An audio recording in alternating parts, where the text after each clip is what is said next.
राज्यातील पावसाचा जोर ओसरला आहे, पण काही भागात मात्र हलक्या ते मध्यम सरी हजेरी लावत आहेत. आज राज्यातील 13 जिल्ह्यांना येलो अलर्ट देण्यात आला आहे, तर उर्वरित राज्यात पावसाची उघडीप राहण्याचा अंदाज हवामानशास्त्र विभागाने दिला आहे. तर कोकणातील पालघर, रायगड जिल्ह्यात तुरळक ठिकाणी जोरदार पावसाची शक्यता वर्तविण्यात आली आहे.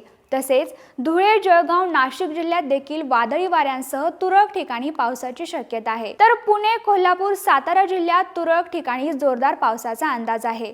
तर विदर्भातील भंडारा, चंद्रपूर, गोंदिया, नागपूर, गडचिरोली जिल्ह्यात तुरळक ठिकाणी हलक्या ते मध्यम पावसाच्या सरी कोसळण्याचा अंदाज हवामानशास्त्र विभागाने दिला आहे. तर उर्वरित राज्यात प्रामुख्याने उघडीप राहील. मागील 2 दिवसांपासून पावसाचा जोर ओसरला आहे. रविवारी रायगड, पुणे, भंडारा, गडचिरोली, गोंदिया आणि नागपूर जिल्ह्याला येलो अलर्ट हवामानशास्त्र विभागाने दिला आहे. तर उर्वरित राज्यात पावसाची उघडीप राहण्याचा अंदाज वर्तविण्यात आला आहे.